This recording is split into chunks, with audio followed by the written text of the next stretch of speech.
Bom domingo a todos aqui do canal. Se você é novo, caiu de paraquedas, seja bem-vindo ao Vamos Estudar. Vamos agora, pessoal, para uma aula de informática, conteúdo hardware, certo? Vamos falar um pouco de hardware aqui. E no final eu trouxe duas questões para a gente trabalhar em cima, tá? Lembrando, este material vai estar pronto em breve, certo?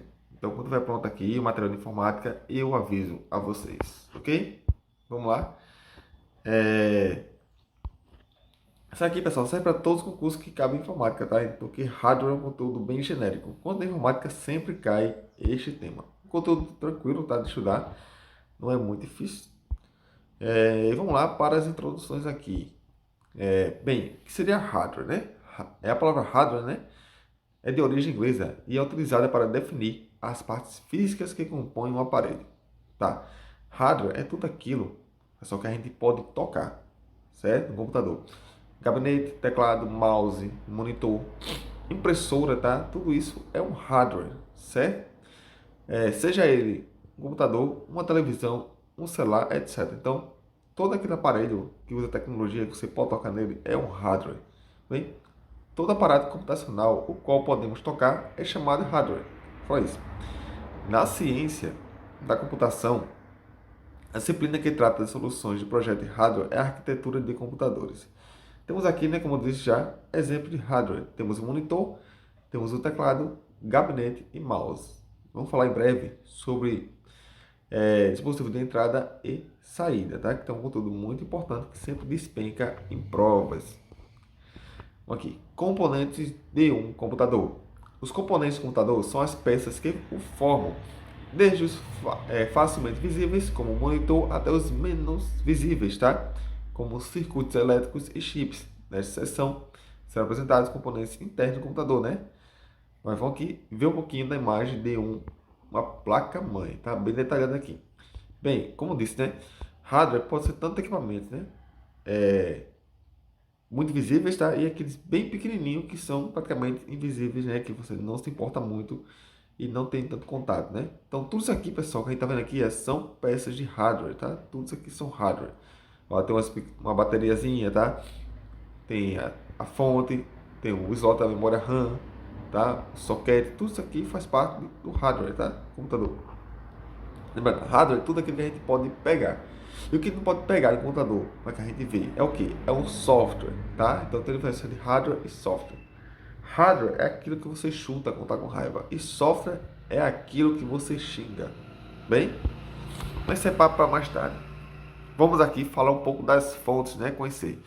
O material está um conteúdo mais completo. Aqui é só uma introdução, ok? Fonte de alimentação fica localizada na parte superior traseira do gabinete. Aqui, né? Temos aqui o gabinete, beleza? Ela fica aqui, tá, pessoal? Nessa parte aqui, ó. Aqui fica a fonte. Ok? Bem. O cabo de força é ligado na fonte de alimentação, que é a responsável por converter a tensão da corrente alternada. Então, para que serve, né, a fonte do computador? Ela é responsável, pessoal, por converter a tensão da corrente alternada. Ok? Então, marca aí. Fonte de alimentação tem a função, né, de converter a tensão de corrente alternada, 110 volts ou 220, em tensão de corrente contínua para outros componentes do computador, certo? Então, ela tem a função de converter energia para não queimar só o aparelho. Okay? Por se tratar de um equipamento que gera um campo eletromagnético, já que é capaz de trabalhar com frequências altas, as fontes devem ser blindadas para evitar interferência em outros aparelhos e no próprio computador. Okay? Placa-mãe, né? Vamos aqui falar um pouco sobre ela, né? Conhecer um pouco, né? Falar não, conhecer um pouquinho. Um componente vital para o funcionamento do computador. Por que tem isso na placa-mãe? Né? Porque, tipo, todos os equipamentos que vai ser usado no computador, que vai fazer ele funcionar, tá encaixado na placa-mãe, tá? Então, é a placa que aborda todos os componentes físicos de uma máquina, certo? A placa-mãe fica presa ao gabinete internamente em sua lateral. Isso é geralmente, né? Tem computador de outros modelos, mas geralmente ela fica do lado do gabinete. É geralmente a maior placa do sistema, que interliga todos os componentes internos. Então ela interliga, pessoal, todos os componentes internos. Ela é responsável por retransmitir os comandos enviados ao processador e retorná-los, tá? Então ela envia e traz de volta as informações. Ela é uma peça muito importante, que sabe mais importante do computador, né? Cooler é o ventilador com dissipador próprios para refrigerar o processador. Fica instalado sobre o mesmo, certo? Temos aqui, aqui pessoal, é o socket, tá? O processador. Você coloca, trava e bota o cooler em cima para não esquentar e derreter a placa-mãe, né? Ela serve para dar aquela resfriadinha no processador e trabalhar tranquilamente. Isso aqui não é exclusivo do computador não, tá pessoal? Os equipamentos também usam cooler para poder refrigerar o sistema. Processador. Desculpa, acho que eu estou falando muito rápido, né? Vou tentar falar mais devagar aqui, certo? Vamos lá. Processador é o núcleo do computador. Faz cálculos matemáticos e trata todas as informações que o sistema transmite. Também chamado de unidade central de processamento, né? Famosa UCP ou CPU. Então, temos aí, vamos falar em CPU ou UCP, lembra que é o processador. Lembra de quê? Ele faz cálculos matemáticos. Vamos agora destrinchar o processador, né? Saber o que tem dentro dele. O que é ULA? ULA, pessoal, é a sigla para Unidade Lógica Aritmética. Trata-se do circuito que se encarrega de realizar as operações matemáticas requisitadas por um determinado programa. Certo? Então, saca aí o que está dizendo. Falou em ULA, pessoal, lembra de que ele realiza operações matemáticas requisitadas por um determinado programa, tá? Vocês têm que ir para a prova saber disso. Falou ULA, lembra de operações matemáticas que o processador, que o programa determina. Okay? Processadores atuais possuem uma outra unidade para cálculos, conhecida como unidade de ponto flutuante. Essa, por sua vez, serve para trabalhar com números enormes, tá? Então, se falou da UPF, pessoal, que é a unidade de ponto flutuante, fala que ela vai trabalhar com números enormes, de 64 a 128 bits, por exemplo. Tranquilo? Deixa eu apagar aqui, né, que eu já demarquei, não precisa estar essa marcação. ULA, ela vai realizar operações matemáticas, tá? Requisitadas por um determinado programa. Já UPF, né, que é a unidade do ponto flutuante, ela vai trabalhar com números enormes, entre 24 e 128 bits. Certo? Tranquilão? Próximo, né? Unidade de controle, UC. Está longe de classificar e resumir o funcionamento do processador. No entanto, a UC é o que há de mais próximo a um cérebro dentro do componente. Esse controlador, pessoal, ele define o regime de funcionamento e dá ordem às diversas tarefas do processador. Esses pontos negritos aí, pessoal, é para você destacar no seu caderno, tá? Unidade de controle, você volta aqui. Vai definir o regime de funcionamento e dar ordem às diversas tarefas do processador. Certo? ULA, o que é? Realiza operações matemáticas dadas por um determinado programa. Unidade de ponto flutuante. Trabalhar com enormes números, tá? Entre 64 e 128 bits. Ok? Então faça as anotações aí no seu caderno. Ok?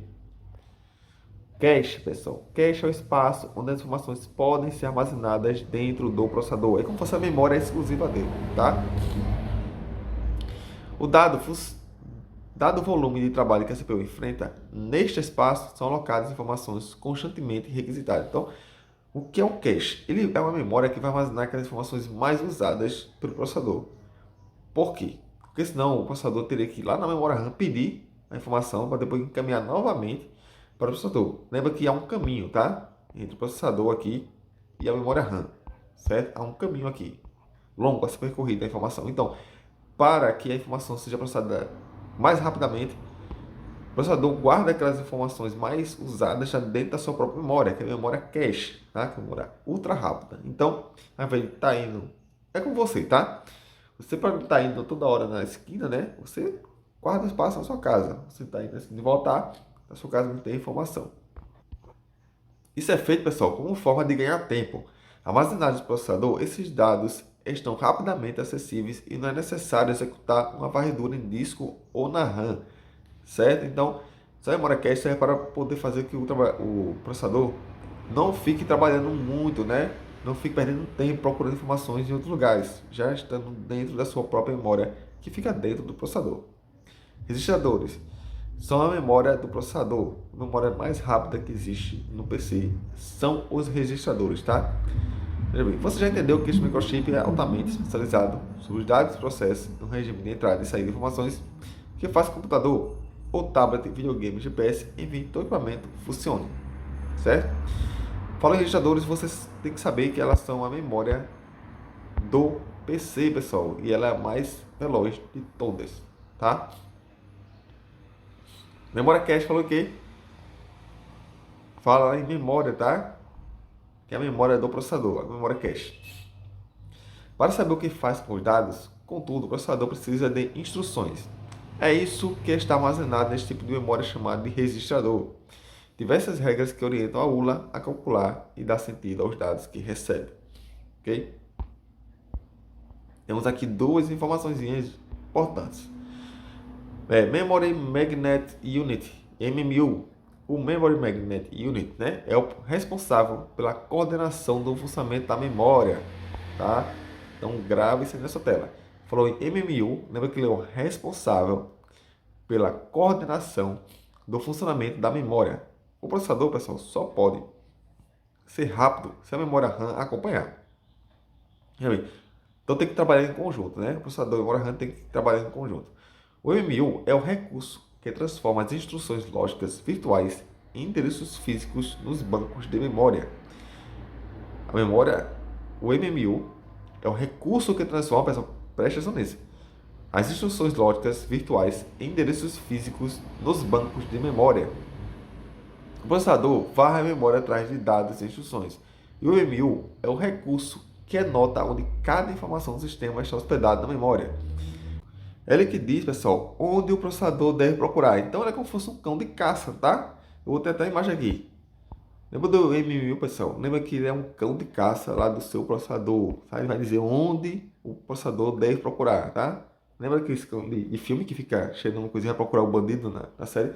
É a mesma coisa do MMU, beleza? Então, grava isso aí. Importância do clock. Tem mais ou menos hertz significa o quanto o processador troca dados com o sistema. O processador que oferece 2.0 GHz pode realizar 2 bilhões de ciclos por segundo, tá? Lembra que o processador que trabalha com 3.2 GHz e até mais, tá? O circuito clock, que mede os ciclos e orienta o ritmo do fluxo de troca de informações no processador, é um dos principais critérios para estabelecer a velocidade do processador, certo? É um dos principais critérios para estabelecer a velocidade do processador. Lembra do cronômetro, tá? Vale ressaltar que, no entanto, que outros pontos entram na conta, né? Como interface de memória, qualidade de cache, arquitetura, dentre outros, certo? Então, você falou na prova sobre clock, lembra o quê? Que é um dos principais critérios para estabelecer a velocidade do processador. Clock, lembra de tempo, lembra de velocidade, certo? Vamos para as questões aqui de hoje. Tá? A primeira. Quando se versa acerca de sistemas de informação, é de extrema importância o conhecimento basilar acerca da diferença entre software e hardware. Nesse sentido, assinala a alternativa que apresenta um exemplo de hardware considerado como um dispositivo de saída.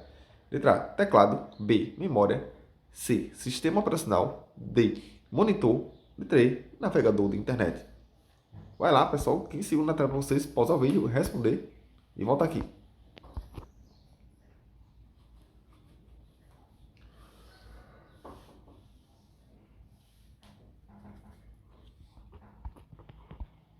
Vamos lá, pessoal, marcando gabarito aqui para vocês. Letra D é o nosso gabarito. O monitor, tá? É um dispositivo de saída. Tá, mas falando aqui basicamente, né, o que seria de entrada e saída. Dispositivo de entrada, pessoal, é tudo aquilo que você faz no trabalho nele, né? E é refletido dentro da máquina, tá? Certo? Vai entrar informações da máquina. Por exemplo, quando você está no teclado, né? Está digitando no Word, você está inserindo, tá, informações para dentro da máquina, ok? Você está informando, né? O Word. Porém, você está enxergando aquilo. Você está enxergando através do monitor. Então, o monitor está passando para você de volta aquelas informações. Então, aquilo é um dispositivo de saída de informações, certo? Outro exemplo. Caixa de som, tá? Caixa de som também é um dispositivo de saída, ok? Temos aqui informações completas, tá? A alternativa A está incorreta, pois teclado é um exemplo de hardware, porém ela atua como entrada de dados. A B está correta, pois memória é um exemplo de hardware, mas é considerado como entrada de dados, como entrada e saída de dados, porque atua na grande leitura dos dados a depender do tipo de memória. Seria incorreta, pois o sistema operacional é um exemplo de software que está presente na categoria de software básico, tá? Apesar que o sistema operacional é tudo aquilo que o computador precisa para funcionar, né? De forma de hardware do sistema, ele é um software básico. Isso pega muita gente em concurso, certo? Então você já faz a anotação aí, quando estudar fazer isso, tá? Sistema operacional, eu até errei uma questão dessa. Software básico. Falou em sistema operacional, lembra que ele é um software básico, tá, pessoal? Lembra de uma pessoa aqui, feito eu, que estudei muito na minha vida e errei uma questão dessa. Tá pronto, tá? Não descuide. Deixa correta, pois o monitor é um exemplo de hardware e, por padrão, ele funciona como saída de dados, mas vale ressaltar que pode ser cobrado os modelos de monitor touchscreen, e esses seriam considerados como entrada e saída de dados. Então, preste atenção, pessoal. Se na questão especificar que o monitor é touchscreen, tá? Touchscreen é que você toca na tela e funciona, tá? Então, o monitor será de entrada e saída de dados, ok? Monitor normal, saída. Falou em monitor touchscreen, entrada e saída de dados. Letra E é incorreta, pois navegador de internet é um exemplo de software, certo?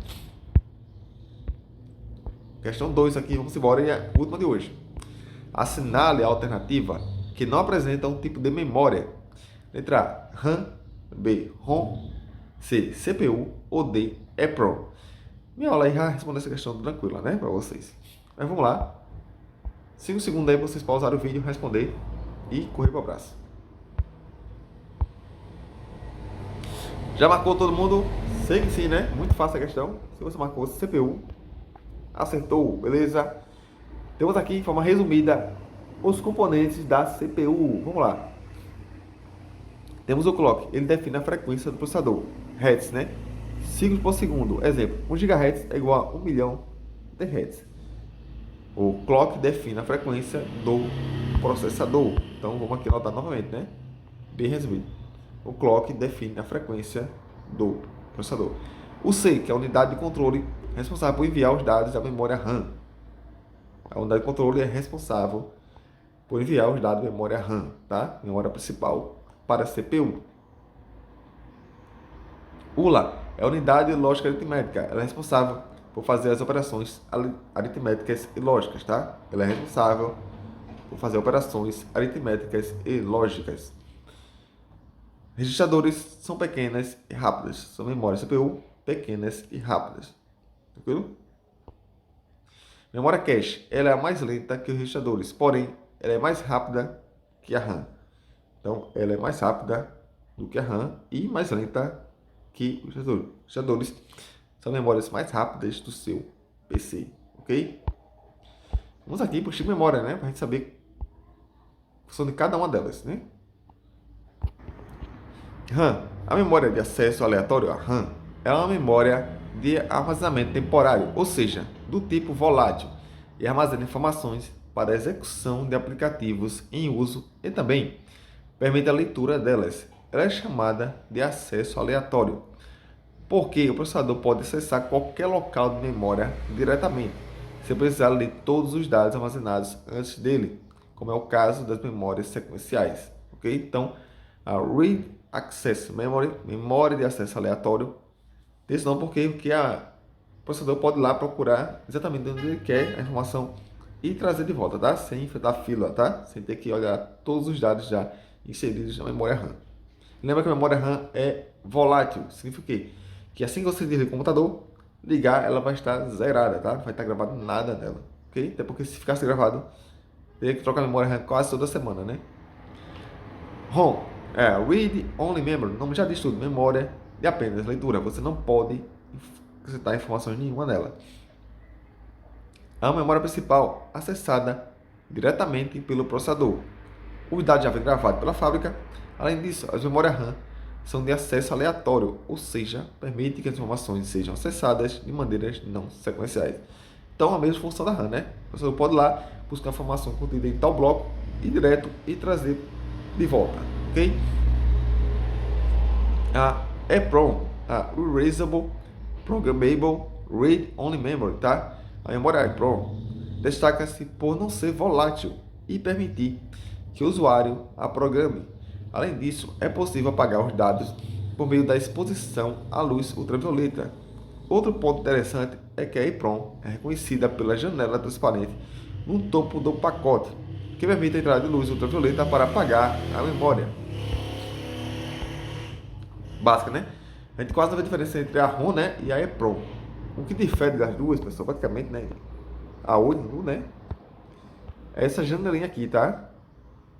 Essa janelinha aqui, ó, que você insere a luz ultravioleta nela para fazer o reset da sua memória, ok?